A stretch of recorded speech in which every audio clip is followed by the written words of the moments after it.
Belajar dari anak-anak. Mari kita perhatikan anak-anak sedang bermain dengan kawan-kawannya, begitu riang, fokus dengan permainan.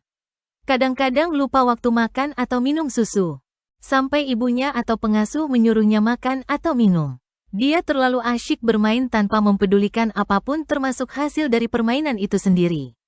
Dia tidak merasa ada beban, harus sempurna, harus menang, tetapi hanya menikmati saja. Jadi bagi orang dewasa dapat meniru cara anak-anak bermain dalam menjalani hidup ini.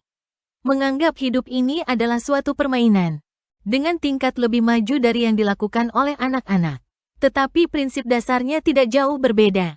Setelah menginjak dewasa dengan berbagai pengalaman dan keinginan berkembang tidak seperti anak-anak lagi, maka dunia pun ikut berubah. Kita diombang-ambingkan oleh pikiran yang tidak bisa diam. Lari kemana-mana, sering sebentar-bentar ke masa depan lalu timbul kekhawatiran atau rasa takut, kadang ke masa lalu jadi menyesal. Begitulah sifat pikiran. Dari sini dapat diartikan bahwa pikiran bukan kita yang sebenarnya. Kita adalah pengamat dari pikiran, yaitu suatu kesadaran, makanya tahu pikiran itu lari kemana-mana. Oleh karena itu, latihlah pikiran yang berkelana ke sana kemari untuk kembali fokus ke saat ini dan sekarang. Inilah yang sering disebut mindfulness atau meditasi. Cara ini yang dilakukan para anak-anak dengan riang gembira, yang perlu ditiru. Bila dapat dan biasa mengendalikan pikiran, maka menjalani hidup ini lebih menikmati dengan tenang. Jadi kita hidup sesuai pikiran, itu tidak sesuai kenyataan. Sadarilah, apa yang kita rasakan hanya dalam pikiran, bukan kita yang sebenarnya. Kita adalah kesadaran yang menyaksikan pikiran. Bila kita menyadari hal ini, kita akan merasakan kebebasan batin. Disinilah kita belajar untuk hadir, menerima apa adanya dan melepaskan. Kembangkan sifat pikiran yang demikian menjadi pikiran yang jernih dan positif.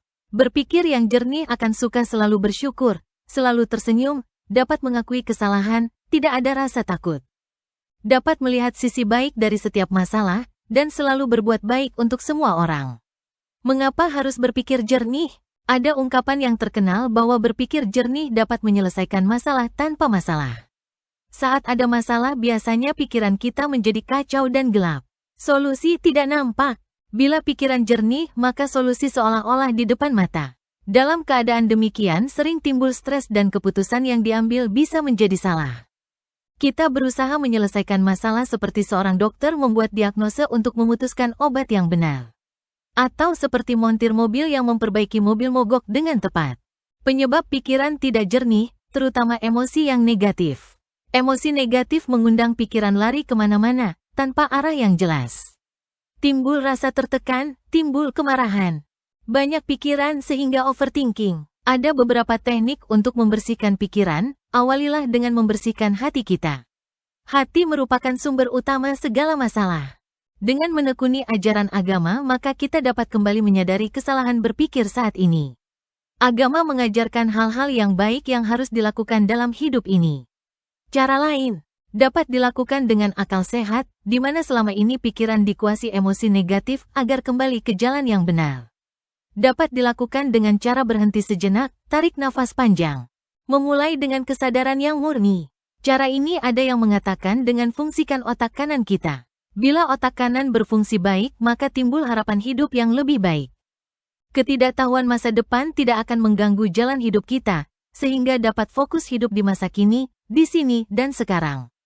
Demikianlah beberapa pelajaran yang dapat dipetik dari cara anak-anak bermain dengan riang gembira, seperti layaknya orang dewasa mengerti akan dunia ini. Semoga dapat menginspirasi.